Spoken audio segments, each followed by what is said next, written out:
Hello, everybody. Welcome to another Dhamma meeting where we will discuss the Buddhist practices of charity, morality, and meditation. Everyone who's interested is welcome to join. We will start with our first participant, which is Felicia Chan from Malaysia. Felicia? My practice so far so good. I don't have question at the moment. Thank you, Prajan. Very good. Keep it up. Don't Okay, lose sure. it. It's very Sure. precious. Okay, most precious very thing happy. in the world. Yeah. Yeah. You don't need money to be happy, right? Okay, good. Thank you, Prajan. Okay. Go to Peppa and Mommy. Peppa, how are you today? Baby, how are you today? Great. Great? Yeah, Okay, what about you? good. I'm happy. รีวิวสวัสดีค่ะหนูค่ะ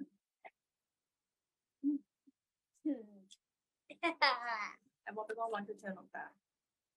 Red twin. Yeah. You have anything to ask? Do you have any? Okay. มามีเด่น นมัสการนะคะพระอาจารย์ Yes. I just would like to share my merit to you as I just get back from the retreat, meditation retreat course for like 4 days, 3 nights. Yes. And it helped me a lot. And as we have 2 jokes to tell you today. Like the first one is yesterday about like almost 8 p.m. Peppa and I like sit on the chair and waiting if your live is starting or not. And then I call Kun Titima and ask like, does Pa Ajahn live today? And she say, come on, today is Monday. Today is Monday and we don't talk with Prajan. And then today, like about 7:30, Peppa say like, Mommy, come on, we have to talk to Lung Ta. Yes. Okay. At No one first, tell me that when should we like talk with Prajan. So I don't know. at 8 p.m.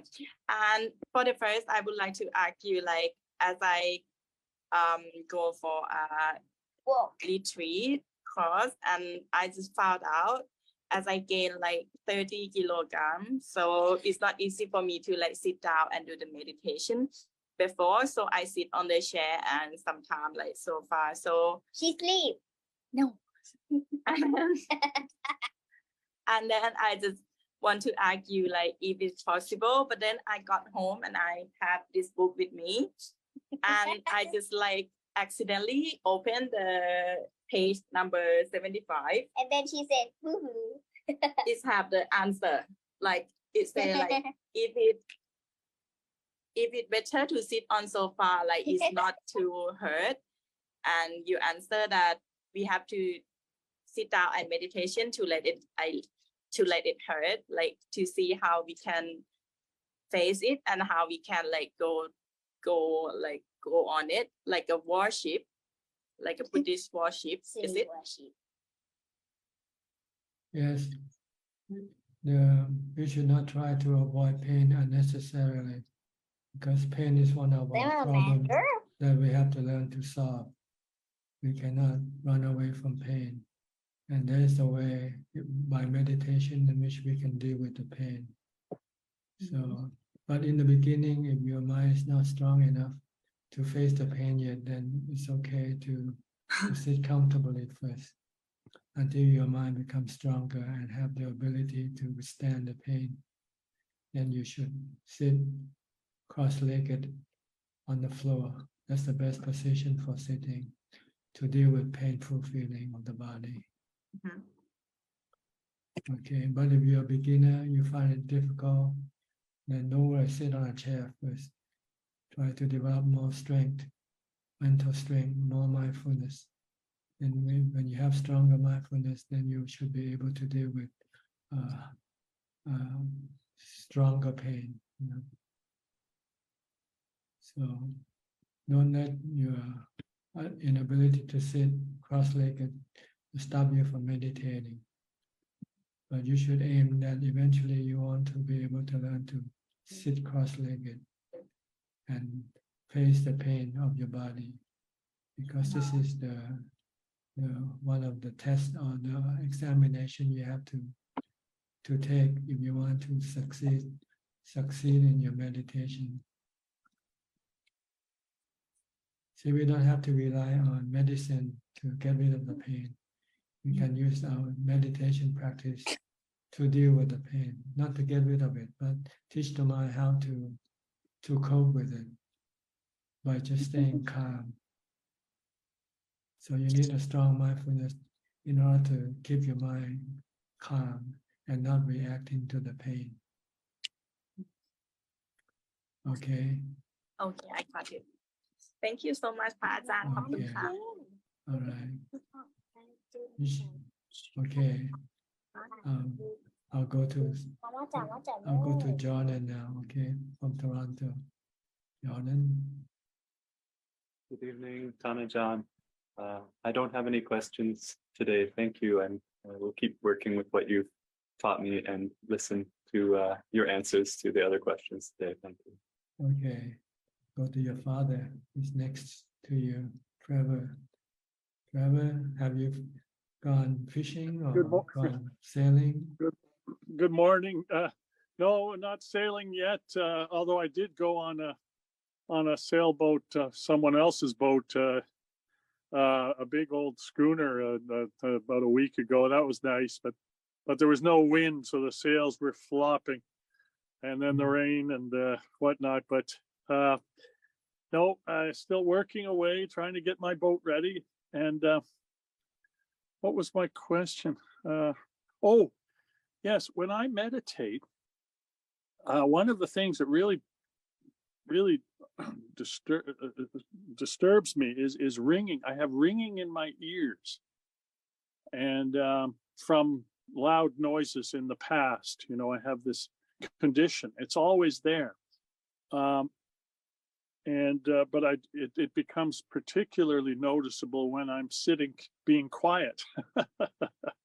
Which, Can you ignore it? Can you ignore it? I try to ignore it, but try to focus on your meditation object. Yeah. And leave everything else alone. Try to push it away from your attention. Only pay attention to your meditation object, whether it's your breath, or if you find hard to focus on your breath, maybe you should switch to a mantra. And Bhutto, Bhutto, Bhutto, Bhutto. Bhutto, Bhutto. Yeah, just keep reciting Bhutto, Bhutto, Bhutto. And over and over again, like one after the other. Bhutto, Bhutto, Bhutto.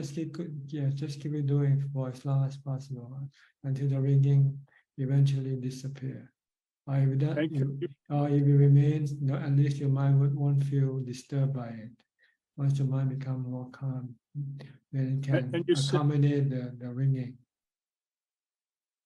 And you say the Bhutto out loud or in your mind? In your mind, possibly.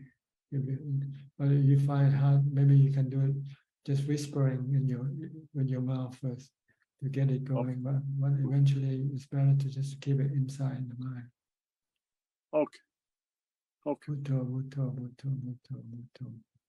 Just use Bhutto as the point of focus, and then your mind, once it becomes more concentrated, it leaves everything else behind.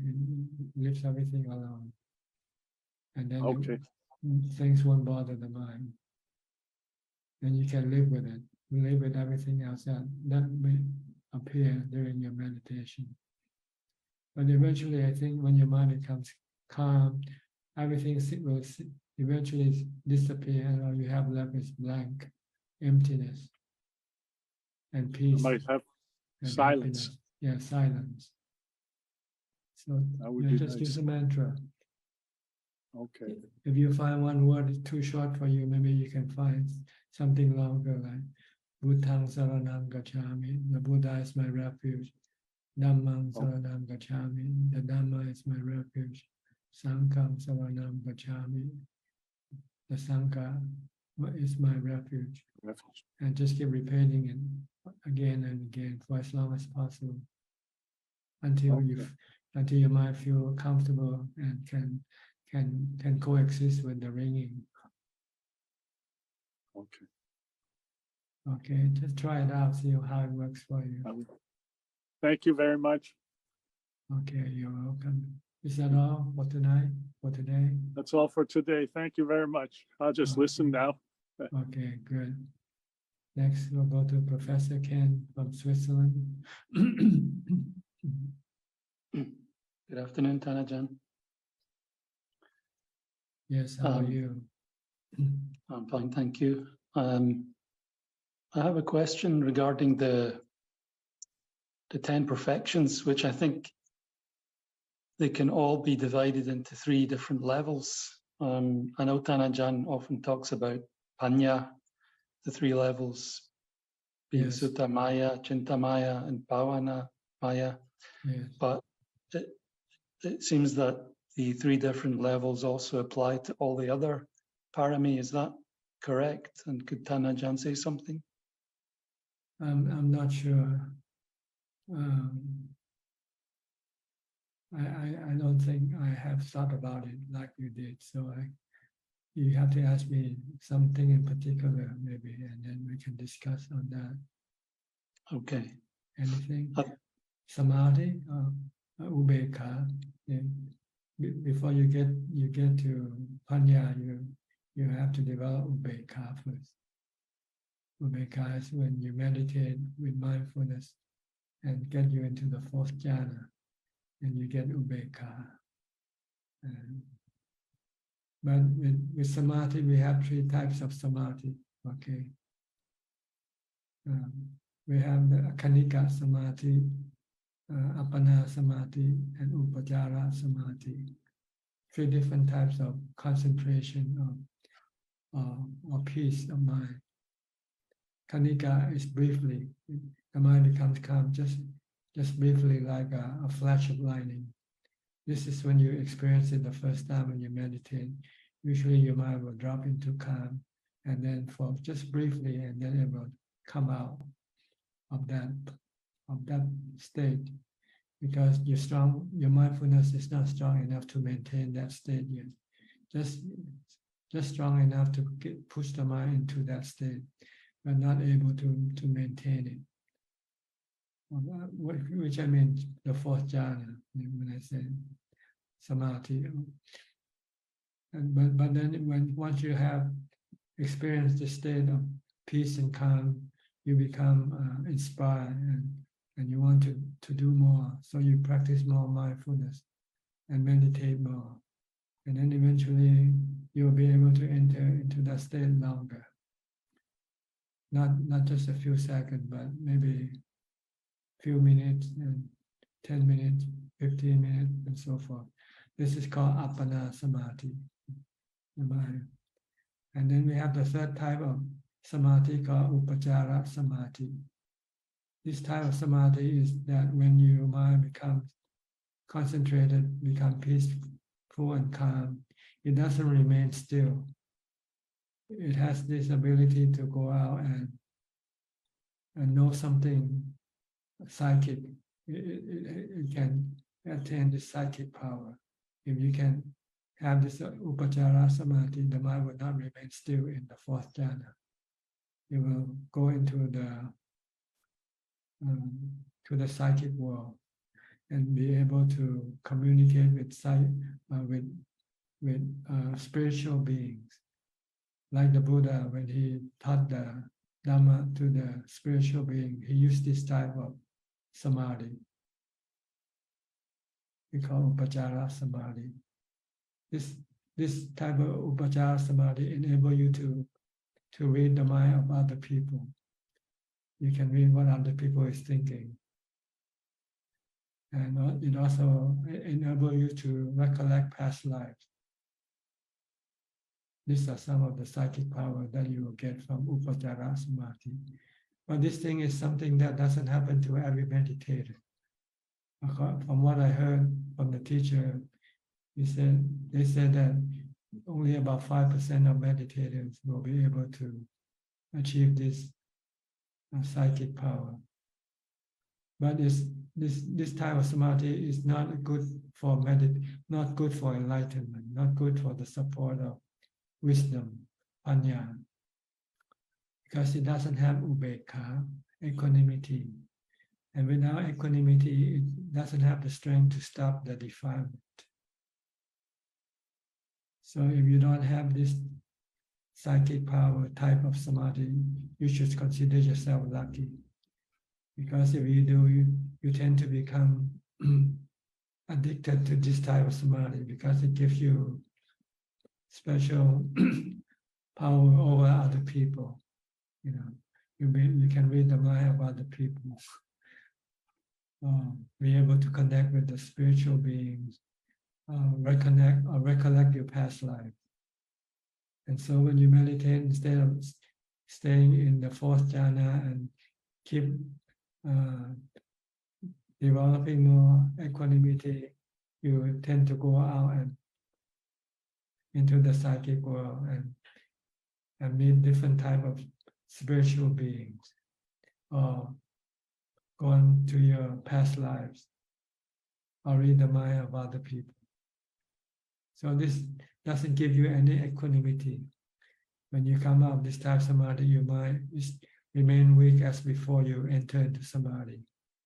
So when you have to face with, when you want to stop your defilement, like your cravings or anger, you will not be able to stop it. Even if you have wisdom, even you know that anger is not good for you, craving is not good for you, but you will not be able to stop it. On the other hand, if you have this appana samadhi, in which the mind remains calm and still and not doing anything, just remain undisturbed, unreacting, not reacting, it has equanimity. And when it comes out of this type of samadhi, it will still have this equanimity along with it for a while. And you can use this to stop your defilement when you have anger or cravings. And if you have wisdom to tell you that this craving is bad for you, you can stop it. So this is what maybe 3 types of samadhi. Mm-hmm. And you want to talk about sila, 3 types of sila.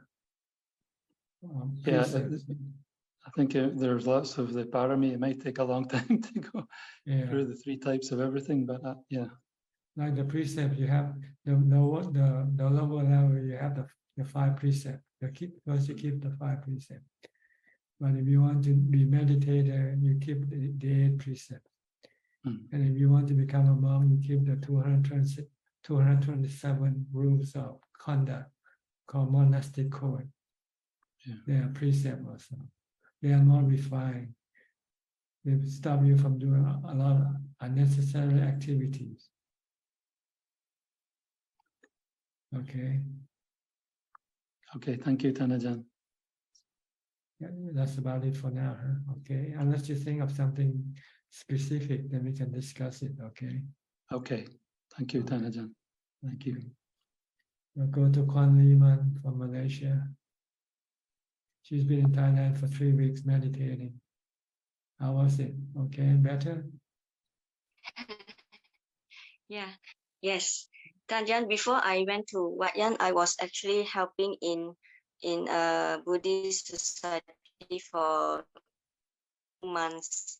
And actually there was nothing much to do and only short hours and nobody there. So, but I still feel that the routine was disturbed and I feel chest pain every day. So when I went to Wat Yan and Khao On, I managed to tune back to the mode of practice and I feel peaceful, happy, easy and light and no chest pain at all. So I feel that it is not, if we want to practice, then for my experience, it's not easy to move here, move there, or do something else and practice at the same time. So that was what I experienced. So going to Wat Yan and Culture On helped me to come back to get back to the mood of practice again. Yes, if you want to be serious meditator, you want to try avoid as much external work as possible. You only do the necessary essential work, but try to reduce the work that you have to deal with people, which you have to think. And when you have to deal with people and think, you can get stressed. Instead of peace, you can get stressed, which is the opposite to what you want. Yeah. So when I was during the 3 weeks, I feel so easy and light, and it's like moving in the clouds, so easy and light. Yeah. Yes. So you should go do more of it. Go to retreat, self-retreat, solo retreat, not group retreat, but solo retreat. Yes. Yeah. The Buddha say avoid mingling with other people when you meditate. If you want to be serious meditator, don't Yes. socialize. Be alone in seclusion. Yeah. You have any question tonight?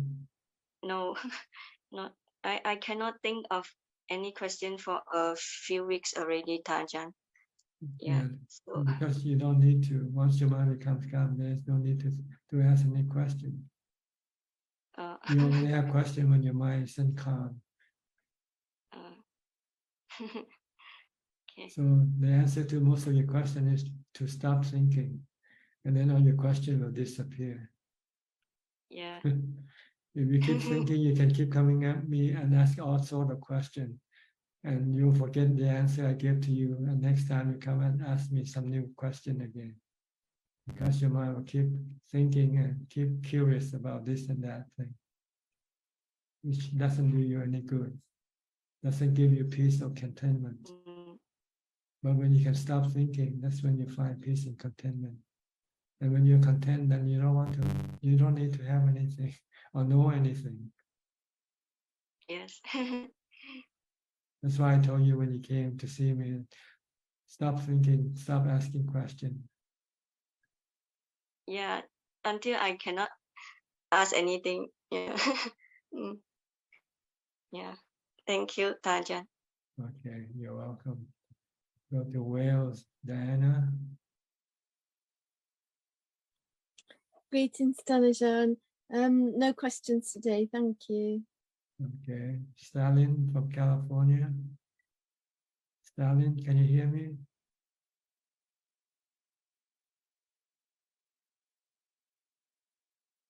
Okay. Can you hear me? Yes, I can hear you now. Good. Good evening, but right here is good morning. Yeah, early in the morning for you, huh? California. Yes, it's 6:25. 6:25. Okay. I have no question as such, but can I comment on an observation of mine? Sure, briefly. Don't make it too long. Ajahn, now the 3 characteristics of anicca, dukkha, and anatta, especially anicca and anatta, they are universal truths. So if they are universal truths, Yes, they are. Yeah. Everything that. Yeah. If anicca and anatta are universal truths, then it has to be applied to every living and non-living things. Everything. Except the 6 elements. These are not included in the anicca, dukkha, anatta. Yes, because they are not compounded. They are singular. Yes, See? except for dukkha. They don't change. The 6 elements, they don't change. They remain. Okay. But when they form together like a body, then this will change. Yeah. Now my question, the anicca and anatta are universal. Therefore, they have to be applied to living and non-living things. Just like to a person or an animal and to a tree or to any mountain and so on, the word anatta has to be applied. Yes, there's no Then- self in this thing. They are natural process of phenomena. So therefore, anatta cannot be considered as non-self because you can't say a tree has no self. But then anatta, if it is applied as no fixed entity, then it can be universally applied. Anatta means no fixed entity. So if that word no fixed entity is used, it can be applied to a living and non-living thing. That is one thing. And the other thing is, though we are in the Sutra Pitaka, Buddha talks about a non-self. Buddha talks about, now especially if you take the sutra where he speaks to Venerable Rahula, after listening to that he becomes an Arahant. His question is, Rahula, is this body permanent or impermanent? Then Venerable Rahula says, impermanent. If that is impermanent, would you consider as self? He never asked Rahula, there is no self. He said, would you consider it as self? So in other words, he is also finding, in fact, he has mentioned in other sutras also, no fixed entity. That is the anatta, according to the sutra. And of course, Ajahn Pannavaddu, you know Ajahn Pannavaddu, Ajahn. Yes, yes. Ajahn Pannavaddu also emphasizes on this point that nowhere in the sutras the Buddha has said no self. And he also goes by that there is no fixed entity. So that is one of the things that what I have observed and what I came to. The goal is to let go of this thing because you cannot attach to them. They come and go as they like. And the other thing is, that's the purpose of seeing anatta, to see that you cannot cling to them. you cannot accept it as something permanent. Yeah, And they then come the and other go. thing, They are and not then the under other your thing- control. They are not under your control. and the other thing regarding perception. Now, the problem with us is we believe in the perception. We don't realize that it is a dependent reason condition. So therefore we grasp at the perception, not understanding that particular perception at that particular moment is arisen according to that particular conditions at that moment, which is subject to change. So therefore, perception is taken as a reality, which is not so. Well, the purpose is to teach the mind not to cling or not to react to anything. The Buddha said, what you see, just merely see. What you hear, just merely hear. What you know, just merely know. And let everything come and go as they please. Then you will not have any dukkha, no suffering. And then our belief that any mental arising is true is also a false reality, because any mental arising that arises is dependently arising. There is nothing that is not dependently. So therefore, any thought that arises in the mind is false, because they are dependently arising, because they are subject to anicca, dukkha and anatta. That's my observation, which I wanted to present to you for your thoughts. Okay, Okay. all right. Anything else? Yeah, that's it. Sheila wants to. No, I don't have any questions today. I just feel to see you and do the footstool. Okay, then I don't I'll have any leave- questions today. I'll leave you for now, okay? I'll go to somebody else then.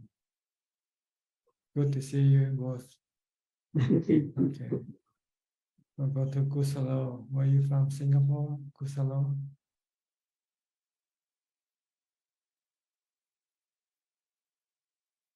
Cannot hear you. Can you speak? Something wrong with your microphone. I think. You have unmuted, but that the sound doesn't come through. Maybe when you log in, you didn't press the right button on when they say using the system microphone. You should click yes. Okay, I can hear you now. Can you speak louder though?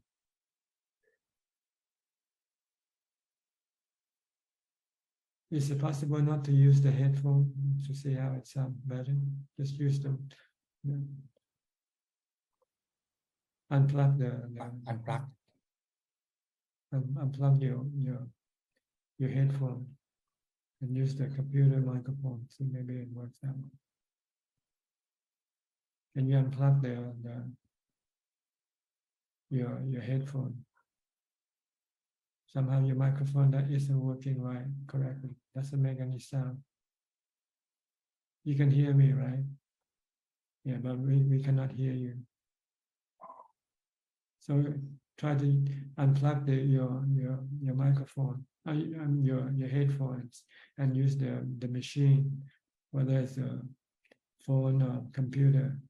Unplug your. Cannot hear you.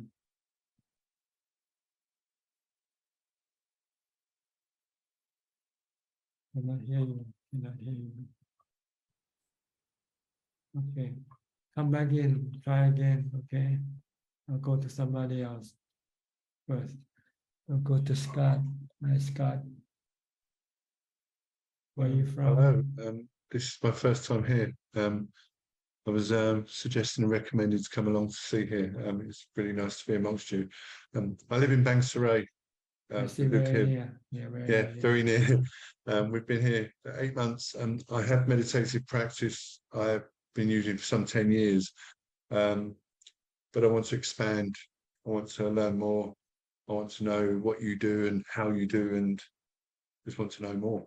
I'm a young retiree, 55 years old, and I don't work now because I don't have to today, which is good. So I have more time on my hands. I want to use that time productively. How do you meditate then? When you meditate, how do you do it? I usually follow a guided meditation that I do most days for a good half hour to an hour every day. I find it easier to follow direction and suggestion than I do to actually just sit on my own. But I'm guessing that's novice. And how do you find the result from your meditation? You find peace and calm? I find peace and calm instantly afterwards. It sort of peers away as the day progresses. But then I think I might be using meditation to look for a objective or result rather than the fact of using it as a tool just to live by.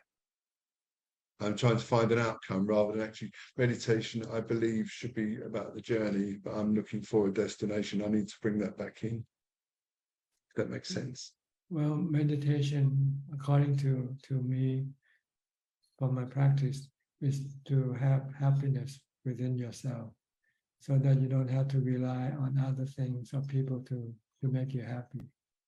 That's the purpose of meditation, to keep you happy. I have levels of self-content a lot of the time. Yes. But I also have lots of levels of anger and anguish and angst. And I'm a year cancer free. I've just been through 2 years of cancer treatment. And I believe I've got a bit of a physiological and emotional hangover after all the treatment and medication and immunotherapy and chemo, and I had 6 surgeries. I'm all clear now. I just have 6 monthly scans. But I think I'm suffering a bit of an emotional and physiological hangover from all of that being in my system. And it sometimes comes out sideways, and usually amongst the people who are close to me, which is unfair on them. Well, meditation can help you whenever you feel emotional, when you meditate, you can calm your emotion down. But this is something you have to do a lot in order to be able to cope with your emotion. You meditate maybe just half an hour a day, but you allow your emotion to work almost all day long. So you have to increase the frequency of your meditation. Try to do as much as possible. And you can switch your meditation from sitting to walking.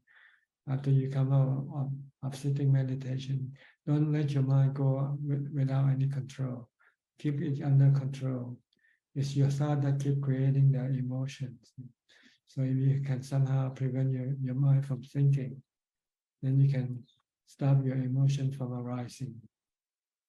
So when you come out sitting meditation, continue with meditation by walking meditation instead. Then you'll be able to control your emotion more. The more you meditate, then the more you will be able to control your emotion.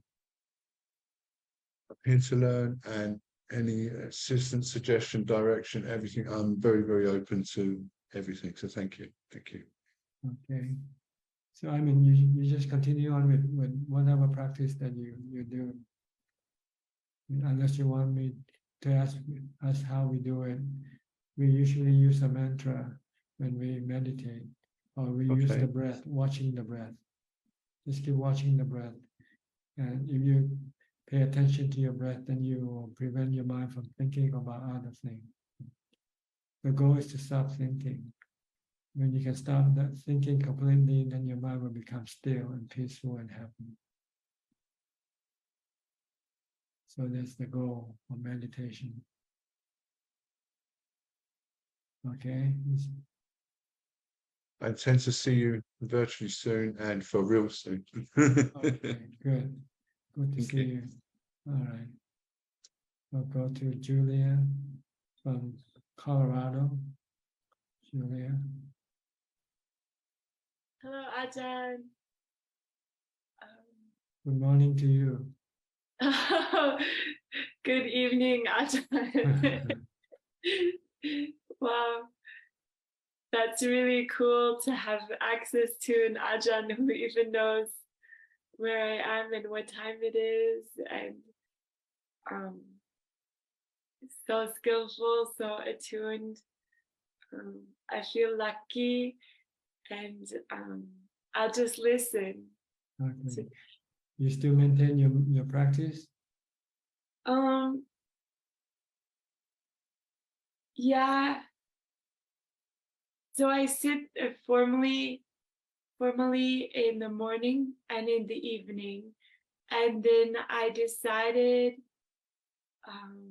to add a walking session in the middle of the day also. So good. Keep increasing your practice. The more you do, the better you will feel. Meditation gives you good feeling, peaceful feeling. Yeah, very peaceful.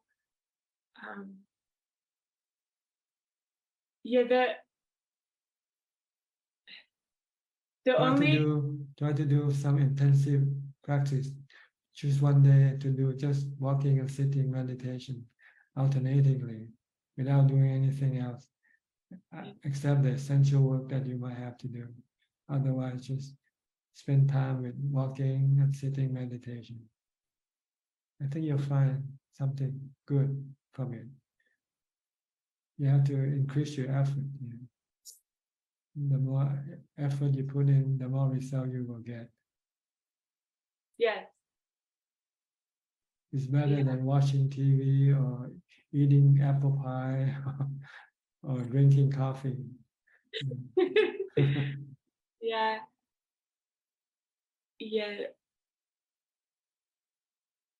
I will try this, Ajahn. I wrote down in my calendar that I should try just on the one pra maybe That's walks. right. Choose one day Yeah. of the week that you can allow it for spiritual practice. Yeah, but I didn't do it yet. I wrote it in pencil. I could always erase it. What prevents you from doing it? What prevent me?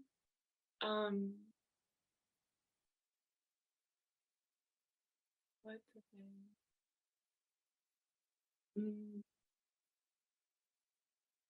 You can find the reason. You just didn't want to do it.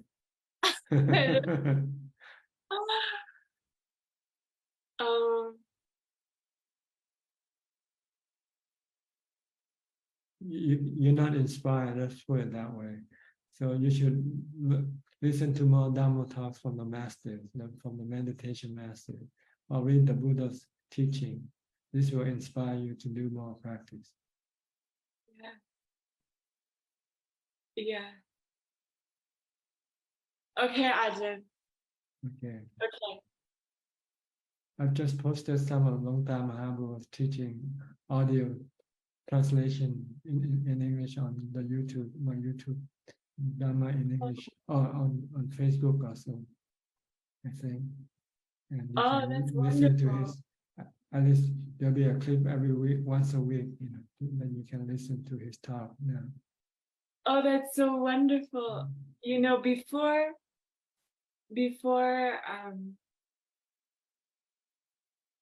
I was introduced to this Zoom group, a friend of mine who lives on the 8 precepts, actually he's the one who told me about this group also. He told me about the website with the previous translations that Ajahn did of Ajahn Mahabua. And I listened to one and had a very transformative experience. And I didn't know that Ajahn was available as a real person. So yeah, it feels very fortunate. Yeah. You should try to keep listening to Dhamma talks regularly. This will inspire you and give you more energy to do the practice. Okay. Okay. Okay. All right. I don't want them. Okay, then I'll go to Sweden Czech from Vancouver now. Sweden Czech, you still have to go take your course today? Yes, Ajahn. Ajahn, I don't have any question, but may I extend an offer to Julia? I have some Dhamma books that if she would like, I would like to send some Dhamma books to her, and she can send her address on the chat if it's okay. Okay. I've been wanting to send her books, but I don't know how to get contact with her. Okay. Dhamma book in English, my books, right? Mostly. Yeah, your book, and I have my friend sent me a Mechikyo book also. Mechikyo, and also Longta Mahabua's book. But I have many of your books too, Ajahn. Okay. If Julia likes, she can send the address to her on the chat. I think Kunwai will open the chat so you can send. I turned on it already. Okay, I good. turned it on already. The gift of Dhamma excel all gifts. Thank you. Thank you. Okay. Anybody else also would like to get books, you can contact Sri and check through this chat. I'll be very happy. Which you'll be happy to mail to. Yeah, yes. They are hard copies, right? Yes, hard copies. But if you want to read them online, you can go into my website, suchart.com also, in which there are all books that can be downloaded. I think they're in PDF file. Is Claudia's translation on your website, Ajahn? Yes, in German.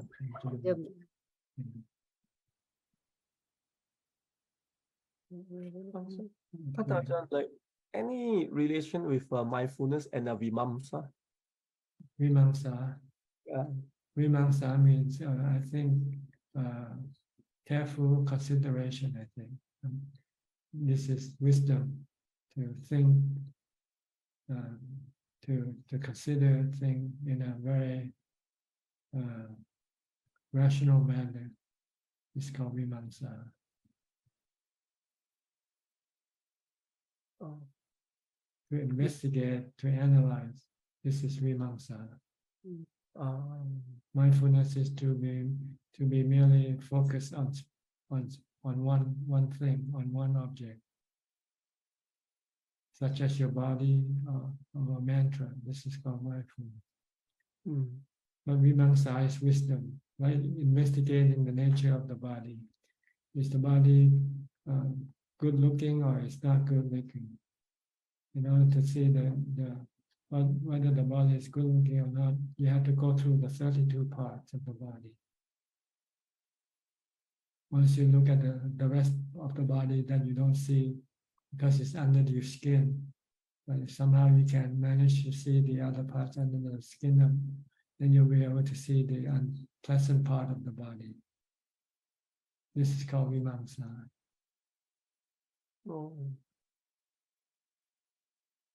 Is the body permanent or not permanent? Yeah.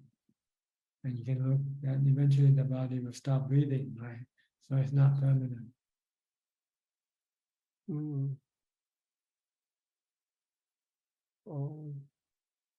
So vimamsa is investigate, but it's kind of like the power to analyze. We analyze, to investigate, to get an answer. Usually we want to answer, we want to see things as anicca, as anatta, as dukkha. So you need vimamsa to somehow get the answer from the objects of your interest, about the body. You want to find out whether the body is permanent or not permanent. So how do you do it? You have to look at the body now and when it stops breathing, right? When eventually it will disappear. This body don't last on this earth forever. One day it will just return to dust or earth, right? Or the other part of the body also will disappear.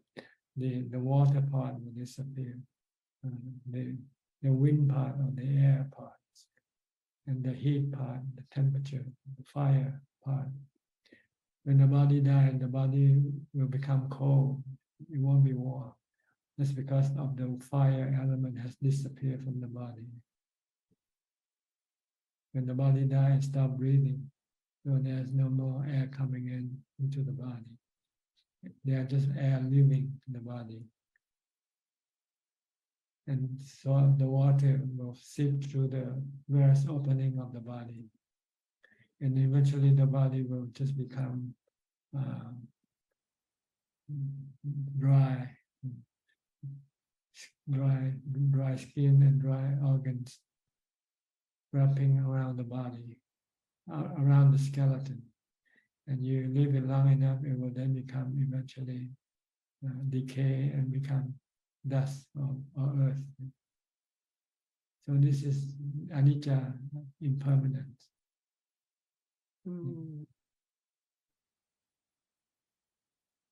Or you can just recite simply that the body, once it's being born, it is subjected to aging, sickness, and death. This is also anicca, impermanent.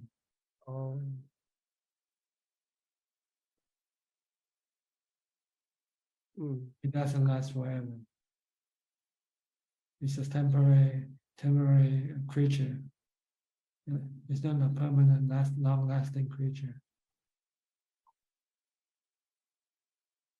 So you have to study this and convince your mind to see this is the truth and teach your mind to learn to accept this truth. Because what's causing the mind suffering is because the mind doesn't want to accept this truth. The mind doesn't want to get the body to get old, get sick, or die. But it will happen. And when it happens, if you cannot accept this truth, then you will have stress, anxiety. Yeah. Okay. Yeah, thank you. Thank you, Ajahn. Yeah. This is Vimamsa. Vimamsa. Keep teaching, studying the nature of the body, teach the mind the true nature of the body. Yeah, I like the words you say, convince the mind. Yeah, How to convince convince the yourself. mind. Yeah. Yeah, and we need the mindfulness to do that. You need Vimamsa. You have to keep constantly thinking about it. Yeah. And then when you see something happen to somebody's body, then you say, yeah, this is right. It's like when you mentioned last week, somebody, Yeah. your relative died. Now that's impermanency. That's anicca. Yeah. What happened to that body now? Eventually it will just disappear from this earth. Right? Either you bury it or you burn it. Yeah. So this is the way with everybody, your body and my body as well. But the good thing is to know is that you're not the body. You're the possessor or the user of the body called the mind. But the mind is not educated, so it's deluded, and it takes the body as itself. That's the problem. So this is what you want to teach the mind, that the body is not you. You're not the mind. You're not the body. What happens in the body doesn't happen to you. You are a spiritual being. You are an invisible man, invisible person. You have no size, shape, or form. But you have the ability to know, to feel, to think, to connect with the body. That's you, that's the mind. That's us. We're talking right now. We use the body as the medium, but we're not the body. See? But without our delusion or lack of education, make us think that we are the body. So whatever happens to the body, it hurts us because we don't want to get old, get sick, or die. And in fact, we don't get old, get sick, or die. We never get old, get sick, or die, but we don't know that. See? Because we take the body as ourselves. Yeah. This is Vimamsa.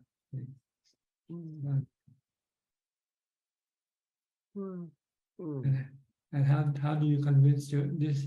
You have to meditate and calm your mind. Once your mind becomes calm, then you can then the mind will not react to the delusion will be suppressed when your mind becomes calm. And then you will then be able to accept the truth easily. And you also might see that you're not the body. You're the one who thinks, who knows. And right now you stop thinking. When you're in meditation, your mind stops thinking and all you have left is knowing. And even the body doesn't remain within your awareness. You are living, you are existing on emptiness. But you have to experience it. You have to practice it. Yeah. So do a lot of meditation. This is the tool that will enable you to see the truth more clearly. Right now, your mind is clouded with your delusion, So you'll not be able to see things clearly. See things as it is. Okay. Yep. Thank you, Ajahn. You're welcome. Okay, go to Malaysia. Kapai. Today's Ajahn, I have no questions for right now. Okay. Alvin, also from Malaysia. Alvin. Good evening, Ajahn. I also have no question, just listening. Thank you. Okay. Alfredo from Sao Paulo.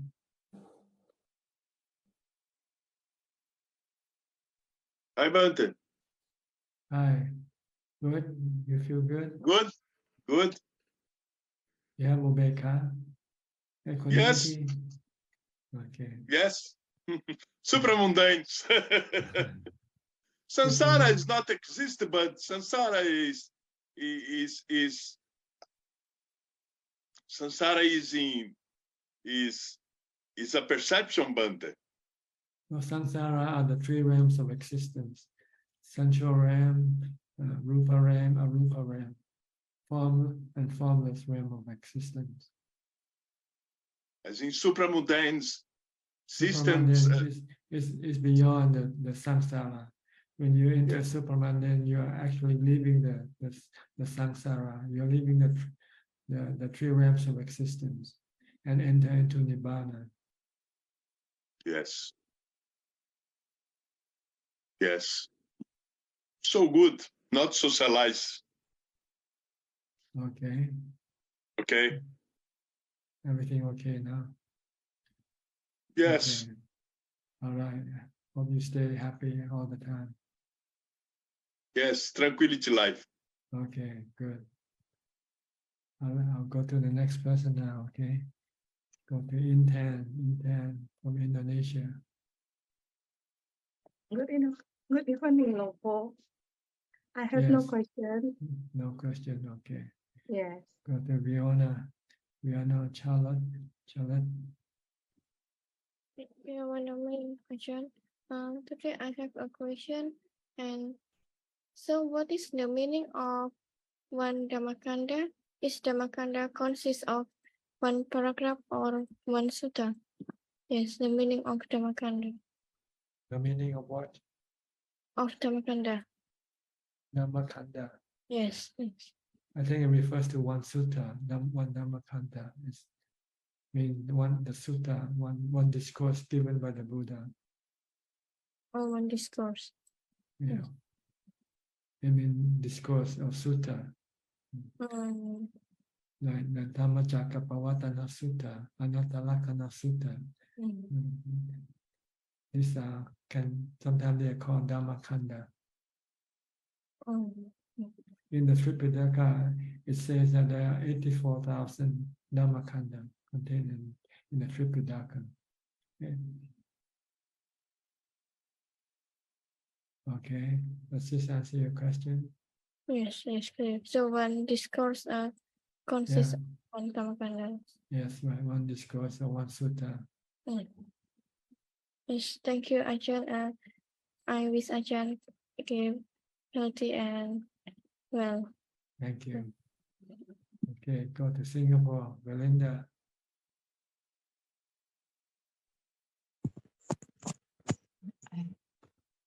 Good evening, Ajahn. The listening and like the question you asked Julia, why you cannot meditate? You're not inspired. You don't have enough inspiration. So you have to find some inspiration.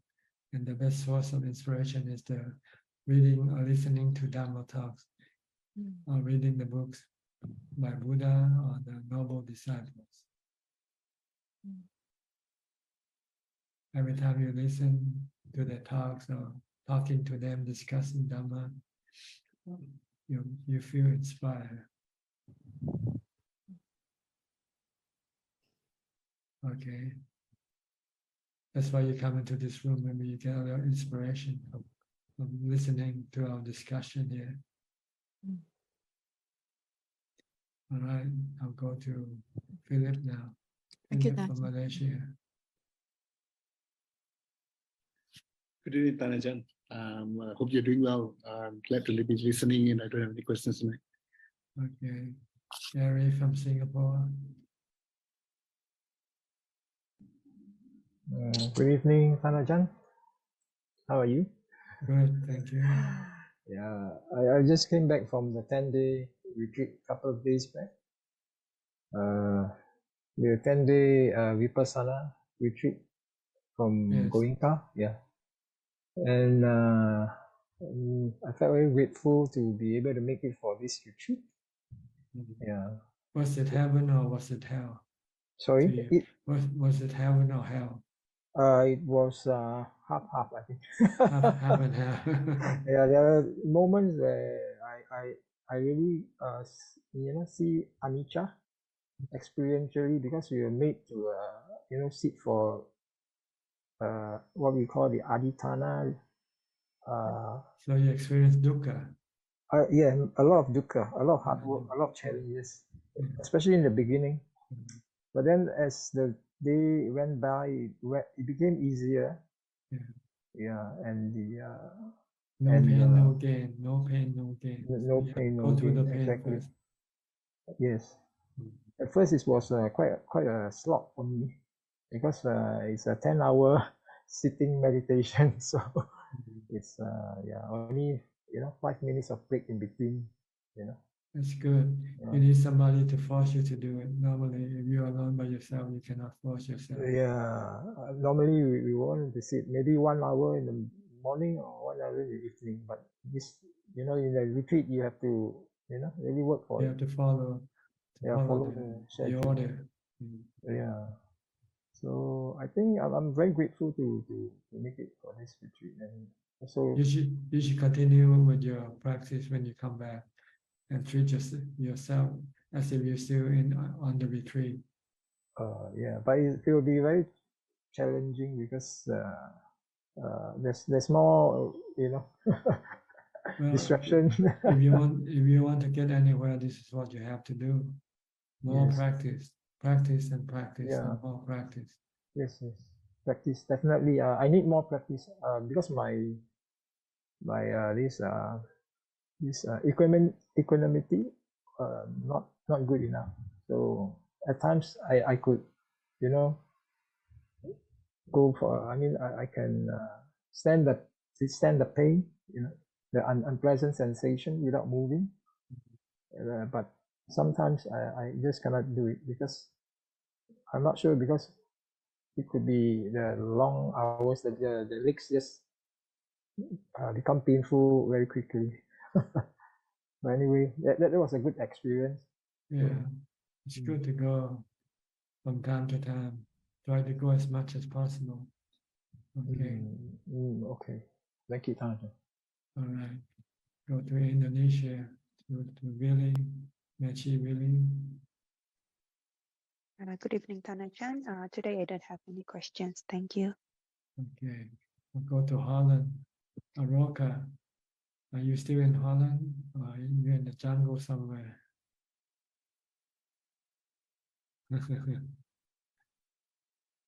Yeah. Hello, teacher. Nice to meet you. Yeah, good to see Yes, you I am too. in the Dutch jungle. my companion. Okay. Yeah. It's very calm here. Good. I'm practicing, teacher. What more can I do? So much I learn with you. The nice thing about you, teacher, is we have just to open the ears and practice, and then yeah, after 1 year, 2 years, it's the same answer. It's amazing. So but it's to see you, to be in the same room with you, is really stimulation. It's really nice that we can share your company, teacher. From my heart, it's true. Thank you. Okay. You have nothing to ask today? Well, I could ask if Anatta and Sunyata, it's and then Anija come by. It's all the same thing, more or less. Yes. The purpose is not to cling to them. The goal is not to cling to anything, because they can hurt you when they leave you, when they gone away from you. Or they can hurt you when you meet something you don't like. So it's better to enter into your meditation world. Stay inside. You mean a fun way to say that is the walk meditation means walk in your own shoes, and and beware about the phenomena that are all phenomena.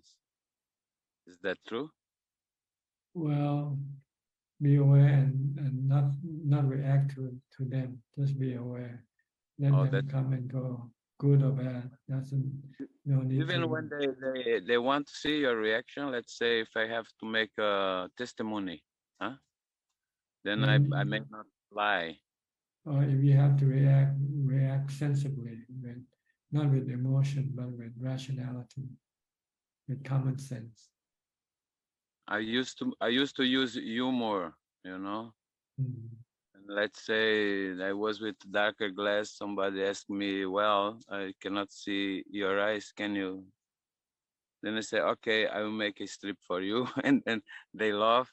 And then I took my leather jacket also. Then they all laugh. So I have this kind of learning life to go with people, but it's kind of is the way I dismount. We say in Brazil to break the ice, because we are weird and we are from another land. They look at us. We feel it. We feel the phenomena of we are different. They don't know. So at first they are very scared here because very protected land, you know. So then I used to put the actor on, you know, of funny, make funny. I use the opportunity always. That is the right word to say, that make people happy, That's and right. then it's okay, huh? Yeah, It's not anything that will make people happy. That's good. This is called metta, loving kindness. okay. It's not that I want to actually I want they forget about me, you know. But I'm not important, you know. And I was, when I was professional, it was need to that they remember my work, and that matter they understand my work. But actually, we are nobody. There's no self in us. The self is a delusion we create. We customize our the mind, the brains, or the mind customize. I use that clothes. I do that to work on this to fool us up that there is somebody. And so I am. Oh, Alex is like this, like that, like that. I'm saying that to myself. Or when I have very good idea, then there come, yeah, you are really intelligent. But of course, if I studied it, of course, I had the solution, and I'm calm with my mind. The more I meditate, the clear the solutions come. It's not about to be. It's nothing about to be proud about it. It's clear. If you studied some subject, and then suddenly you need a solution, you're very fast to arrange things in the bush. Let's say the bush monk, he knows how to do it very fast. But it's nothing to be proud, nothing to be proud about. It's anatta. Okay, good. No self once there's no self, there's nothing to be proud or sad about. Just merely know things as they are. Let's clean our footsteps behind. Make make walk meditation, but don't let footsteps. Okay, you have to. No karma. You have to float. Then there will be no footstep. Yeah, that's I still have his teacher, to be honest. But I'm aware about this. You know, I'm getting lighter and lighter. Yes. Okay. Thank you, sir. Just keep happier. Just become happier. When I'm not happy or whatever, if I see you, I will be happy anyway. Become happy, become content. Yeah. That's what you want. Okay. Rest. Yeah. Eh? Just Okay. say, Thank enough. You don't want anything else. You're happy with what you have. Contentment. Happiness is the top line. Yeah. Contentment. Just contentment. Yeah. Oh, okay. Water, food is enough. Don't need to be how to say bitter of acid taste. We can temper it a little bit, right? No extremes. Not too much salt, not too much sugar, or even no sugar. Yeah. Yeah, just moderation in eating, the Buddha said. If you go to a marriage, I don't go to marriage, but then you can use a pack, the right clothes for it, but only that in that case, let's say, dance like the music. But because we are choosing to be don't be affected, so we choose to stay more in the bush. That's the place I chose. Is the best place in the region, and they know that I'm here. So if somebody says somebody in the bush, they will know it's Alex. Okay. So I make it. I work it out already. Stay in the bush. This is the best place for meditation. Yeah, and I look also my dog teacher when he's agitated. What agitates him? Because I'm another dog. You know, I'm the nowhere watching this dog and this dog watching that dog. It's more or less like this. What make me scared or take my attention? I will be aware that is because I am in the world of samsara. Yes. Okay. All right, thank you. Don't get too complicated. Thank you, sir. Keep meditating, okay? That's first thing I do in the day and the last thing I do. And now I'm gonna do it during the whole day on again, but bit by bit. Thank you, sir. Thank you. Virali, Luanda. Where are you from? Good evening, Ajahn. I'm from Indonesia. I have a question. Probably about last week. I remember Ajahn said that we can do vipassana better in the fourth jhana. And because I can't remember where I read it before, but I read something like in the fourth jhana we cannot think. So I would like Ajahn to clarify: is it the fourth jhana? Is it like there is an element of upekkha and ekagata? Yes. See, the fourth jhana gives you upekkha and ekagata, but you cannot use that state to develop vipassana. You have to wait till it comes out of that state first. But you still have some amount of ekagata and also upekkha. When you come out of that state, then you can use that to develop vipassana. Your mind is more concentrated, more rational, more clearly, see things more clearly when you come out of the fourth jhana. But if you don't have the fourth jhana, your mind is cloudy with delusion and emotion. So you find it hard to see the truth. You'll find it hard to accept the truth of anicca, anatta, or dukkha. But when you enter into the fourth jhana, this cloud of delusion is being suppressed.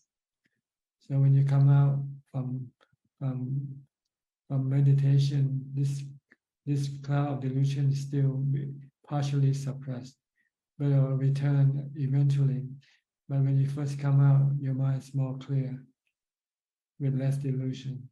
So that's a good time to develop vipassana, to study the nature of anicca, dukkha, anatta. And after the cloud of delusions become more powerful and you won't be able to see things clearly, then you stop using vipassana and you go back into that fourth jhana again to suppress your delusion again. So that means if let's say we attain samadhi while with our eye opening, that means we cannot reach the fourth jhana. Is that true? Usually not, because you want to pull the mind away from the essential organs. In order for it to get inside, it has to be pulled away from the five sensual organs. And your eyes is the one that is really pulling the mind outside. So when you close it, then it's easy for the mind to go inside. Okay. Okay. Thank you, Ajahn. All right. Christine Coe from Penang. Good evening, Ajahn. Actually, I have a question that previously I did ask Ajahn, but I haven't proceed to really practice. Now, suddenly, my family meet a Dhamma friend that they continue with the warning to us saying that the world disaster is coming very soon. So my concern is, should I really let go my career, continue, or I can just partially, like Ajahn said, practice until I get certain level, then only proceed to the real practice? You yourself can answer that question. You will know when you're ready or not. Yes. Nobody else can give you that answer. You have to get that answer yourself. Yeah, yeah. Actually, when you're ready, you're ready. When you're not ready, you're not ready. Yes, yes, yes. But Thank you, Dhamma. if you are more advanced in your practice, then the more easy for you to leave everything behind. But if you're not advanced in your practice, you'll find you still have a lot of attachment, and you find difficult to let go of. So if you advance more in your meditation practice and you see more anicca, then we find easier for you to leave everything behind. Acknowledge. I shall proceed and continue practice. Thank you, Ajahn. Okay. Go to Roger Teo. Roger, where are you from? Ajahn, I'm from Hong Kong. If you remember, I was in Wat Yan 2 months ago in June. I see. I actually booked my flight tomorrow to arrive at Wat Yan, but my family was having COVID, so I'm going to postpone my trip. I will let Alex know when I will arrive again. Okay. Yeah, and last week I was in the Zoom also, but I haven't had a chance to speak. I remember in June when I asked Ajahn how to be a Sotapan, and Ajahn said, do not be afraid of death. That's the first step. Then last week, actually, I have two experiences. First is that I got a breakthrough in my meditation. First time I can sit until 2 hours, usually 1 hour only, and this time 2 hours, by chanting Ajahn's name and all the teacher that I met, all the Ajahn, all the Lompoa name, keep repeating until my pain go away. So I sit another 1 hour. But at the same time, the same day, I received the news my mom passed away. But I wasn't sad. Somehow I was in this samadhi, cannot say samadhi, but very peaceful state for almost 24 hours. So I received the news, but I wasn't sad until I fly back to Kuala Lumpur to see her, the body, like you said, back to the 4 elements. It's cold, no breathing. Yeah, so eventually we cremated and become a pile of bones. So I experienced that, and somehow because of the Dhamma that you're teaching me, I'm able to remain calm and peace. Of course, sometimes I still feel sad, but most of the time I feel peace. I think this is quite unusual for me. Yeah. So thank you, Ajahn, for guiding me in the meditation and in knowing the anicca, the dukkha, and your Dhamma also said, yeah, nothing is permanent. So I'm learning from you, Ajahn. Okay. Thank you. Thank you for that. You have to turn down the speaker. Okay. Because all right. Okay. We'll go to Evie from Medan, Indonesia. Namo Buddhaya Ajahn. Still no question. I just come in. I do meditate. Okay. I do meditate earlier. You have to do more meditation and less on holiday trip. Yeah, I every day meditate actually. Every day. But my time more or less until now, maybe only half hour, sometimes 1 hour. And yeah, I still trying to 2 hours, but it's very difficult now. Only 1 hour. You have to Sometimes try to maintain your level of practice. Don't do less, do at least what you used to do and do more if you can. But don't ever do less. Always. Because it will be our bad habit. Yeah, Ajahn. Every day I still do as every day, but the hour sometimes cannot. Like earlier, when my child no school only online, so I have much time. But now they offline, they go to school. My time, yeah, can speak no time lah. So just 1 hour, sometimes half hour. I also do chanting. Do as much as you can. Just do as much as you can. Okay. Yeah, if I want to do 1/2 hour, I must know do chanting, Ajahn. Because my chanting is taking half hour. So well, you can use chanting as meditation. You just chant when you sit and meditate and do the chanting mentally. Then you're actually doing the meditation. Do chanting in I usually do chanting in my head, sometimes in my heart. No speaking out. Sitting like when you're meditating and do the chanting like that. So you're actually doing meditation. And you use chanting as your meditation objects. Yeah. But we have still thinking. Sometimes but the thing that you chant doesn't cause you any agitation or restlessness. It can calm your mind down to a certain level. Then after you finish chanting, then you will be able to focus on your breathing, on your breath. Chanting also count like meditation. Okay, I just know that. Yeah. You know, when you want to chant, just sit down, like sit in meditation posture and close your eye and chant mentally. Yeah. I chant mentally, but it taking a half hour, always half hour, and then you can meditate 1 hour. When you finish chanting, then you can continue on watching your breath or reciting the mantra Bhutto.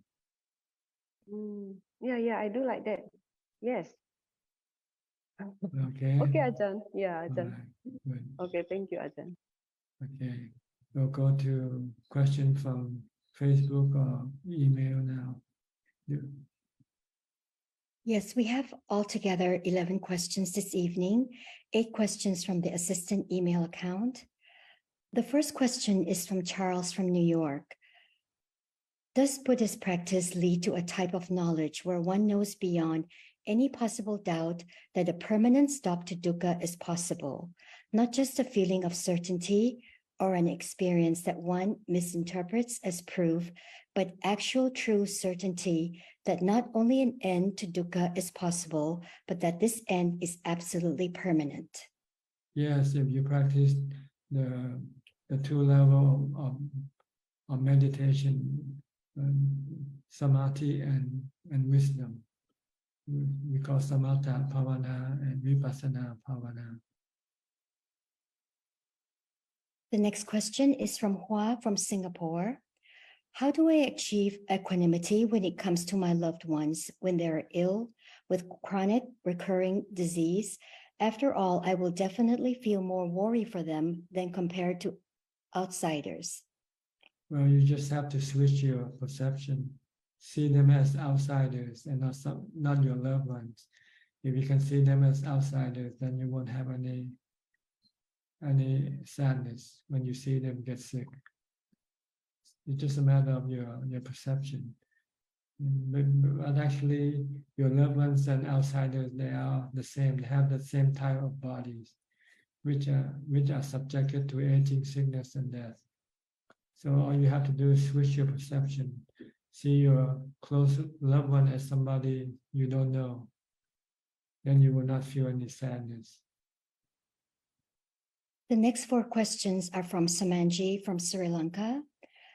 During my previous discussion with you, you explained that according to Buddhism, the mind is just a knowing element that contains the ability to feel, remember or perceive, think, and connect with the body to receive sensual objects coming into contact with the sensual organs of the body. Based on this, I would like to know whether one's mind too ceases to exist soon after his or her death, or whether it is the same knowing element or mind that goes to the next birth. It is the same knowing element that goes to the next birth. The knowing element doesn't die with the body. It's just separated, disconnected from the body. Next question. The long samsara is like a cycle of birth, death, and rebirth. Is it the same mind that takes us throughout our samsaric journey?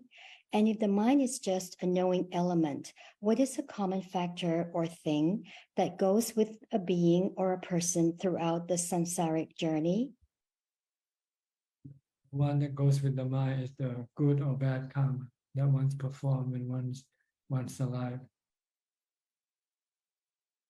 Next question. An insane person is obviously not in a position to think like a normal person. If a person is either born abnormal or loses his mind during one particular birth, what will his or her new birth be like as whatever he or she does or thinks during this birth is unintentional because the person is mentally sick? I don't know this. I don't know how to answer this question. But normally, a person, when he does something, he usually knows what he's doing, or have a certain intention. We cannot really say that there's no intention when doing something. But I cannot really give you a good answer to this question, so I better excuse myself on this question. I'm sorry. The last question from Samanji. I have read that meditation is essential to attain nirvana, the highest mental state, according to Buddhism. Is this true? Please explain. Yes, meditation will purify the mind that is being defiled with defilement of greed, hate, and illusion. When you practice meditation, both level of meditation for calm first, and then meditation for wisdom. If you can do this, then you will be able to purify the mind.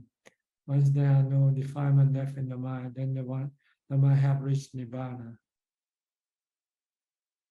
The next 2 questions are from Savi from Sri Lanka. What is the difference between citta and vijnana consciousness? Well, citta is the mind or the knowing element. Vijnana, in Thailand, we use vijnana for two different meanings. When the citta or the knowing element disconnected from the body at the time of death, we call the citta vijnana, or a spiritual being. Vijnana is, in Thailand, we use vijnana to refer to spiritual beings, somebody with our body. But there's another vijnana in the nama kanda, the vijnana that connects to the sensual organs to receive the sensual objects. This is also called vijnana in the nama kanda. So there are 2 types of vijnana in Thai Buddhism anyway. I'm not sure whether it is the same with other Buddhism or not. Next question. When we meditate, should our main focus be to reduce thoughts? Actually, on what should we contemplate during meditation? Should we think about how dukkha arises or what we have to observe? Well, the first step of meditation is to stop thinking, to get the mind to become calm, peaceful, and happy. Once you have reached that level, then the next level is to teach the mind the truth of all things that the mind comes into contact with, such as the body, feelings, and the emotion that arises in the mind. These are the things that the mind has to understand, the true nature. Once it knows the true nature as being anicca, dukkha, anatta, it then can leave them alone. And then it will not have any stress or suffering when they come into contact with the body, with the feeling, and with the emotion. The next three questions are from Facebook. The first question is from Pai Yao. Greetings, Ajahn. We need to face any illness with calm mind. Is this correct? And how do we achieve this situation of calmness? Thank you, Ajahn. You need to meditate, do a lot of calm meditation or mindfulness meditation to get your mind into the fourth jhana. When your mind enter the fourth jhana, then your mind will be calm and still and not reacting to anything. So when you come out of this meditation, your mind will still remain calm and still. Then you can withstand the pain that appears in the body. So you have to do a lot of meditation. The next question is also from Pai Yao. Can anxiety disorders totally be overcome by meditation? Can Ajahn please advise on this? Thank you. Yes, anxiety is a form of mental suffering. We call dukkha. And our dukkha are caused out by our cravings or desire, or expectation or wanting. And if we know this, if we can meditate and calm the mind, we can stop our cravings, our desire. And when we can stop them, then our stress or anxiety or worry will disappear. And the last question is from Helen Yip. Dear Ajahn, I start to have doubts about myself, whether I am suited to be a meditator or not. After practicing for a few years, there is no breakthrough at all. In fact, I'm still struggling to focus on the breathing at the nose tip. I find that just focusing on the process of breathing in and out does not stimulate as many thoughts as when I try to focus on nose tip. Appreciate Ajahn's advice, please. Thank you. Well, whichever way you meditate and that can stop your mind from thinking, then that's the correct way for you. But I think the reason why you're not progressing enough is because you don't develop enough mindfulness during the time when you're not meditating. You should develop more mindfulness during the time when you're not meditating. You should do it from the start of the day when you get up in the morning. As soon as you open up your eyes, you should start developing mindfulness by either reciting the mantra Bhutto Bhutto to prevent your mind from thinking, or keep watching your body activity. Whatever your body is doing, keep watching the body. And then if you can do this, then you'll have more mindfulness. And then when you meditate, you'll find that you will be able to get into calm easily and quickly. So I think the reason for your not progressing is because you don't have enough mindfulness. Try to develop more mindfulness, which you can do throughout the day, from the time you get up to the time you go to sleep. That is all, Ka. Okay. So we have some more time left. If anybody would like to ask any question, you're welcome by raising your hand and unmute your microphone. Anybody?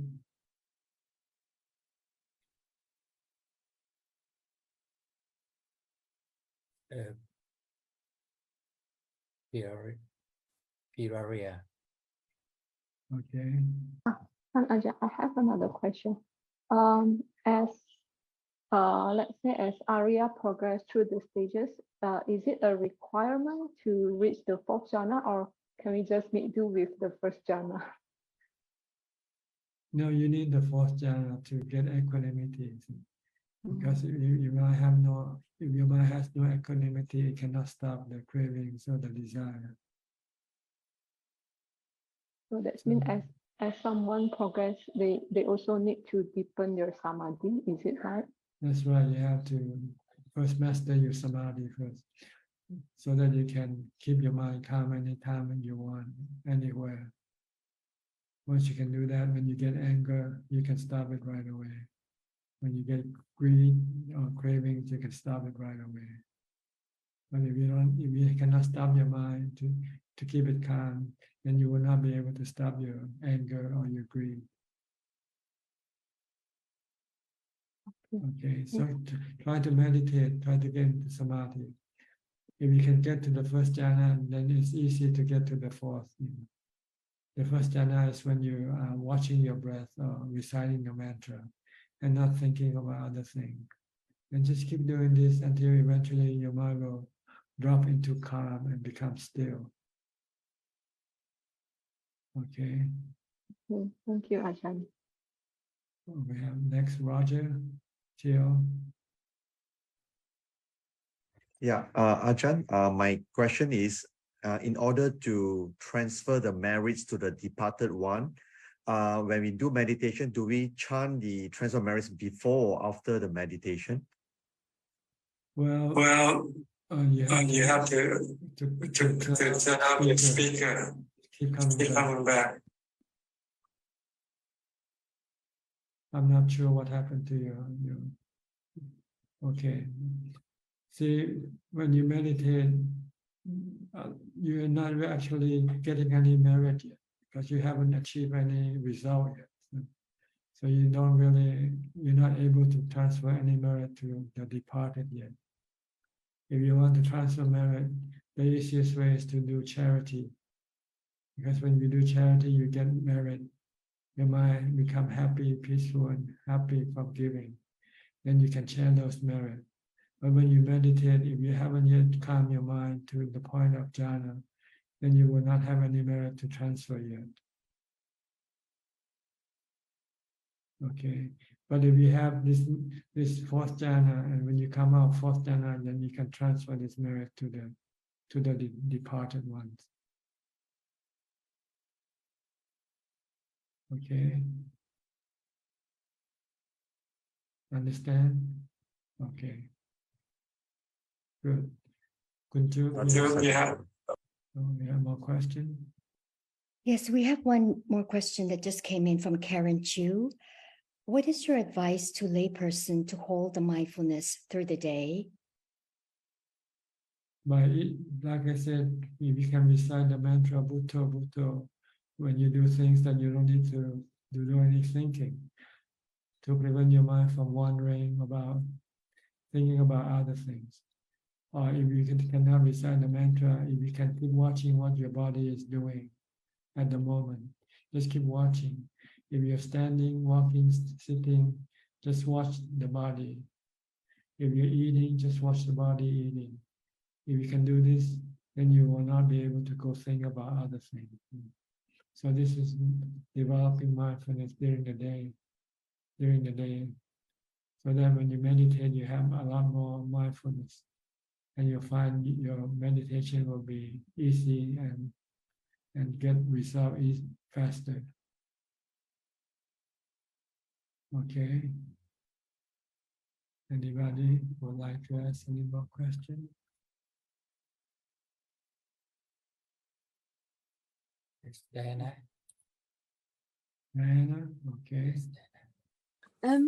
The Samapatis, the fourth one, consciousness of unreality as the object of thought. Can you explain a bit more? This is the Arupa jhana, right? You're talking about. This is when your concentration is so strong that you see the mind as such. Okay. So you have a real strong concentration, in order to be able to keep the mind to a certain point of stillness, to be able to see that it is what you just described. This is the ability of your concentration. If you want to go beyond the fourth jhana, you have to increase more concentration. Your concentration ability has to be more, so it can stop a lot more activity of the mind.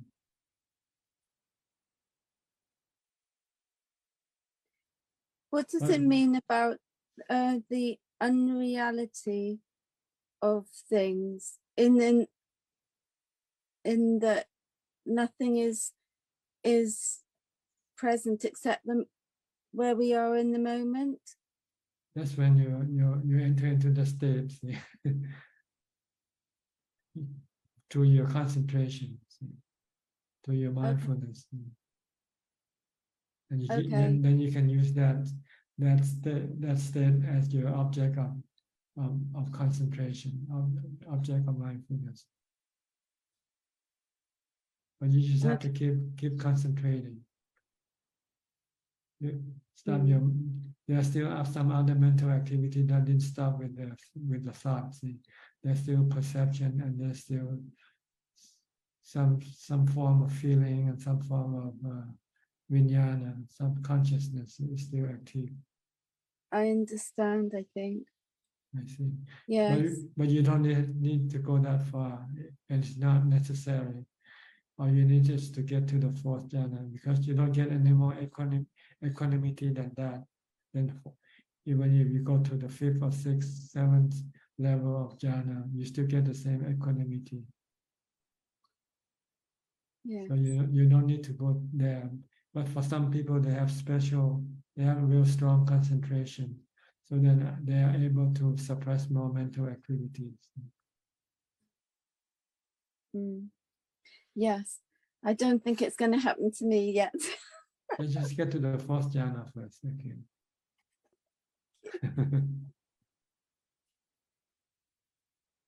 All right. Looks like nobody else now have any questions. So I think maybe it's a good time for me to call this meeting to an end. Okay. Thank you for your participation.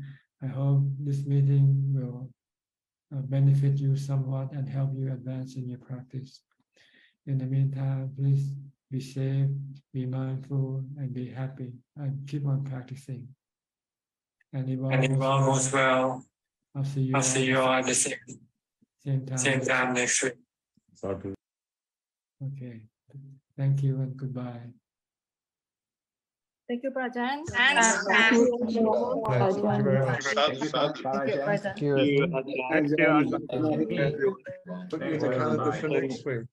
Good night, everyone. Bye bye.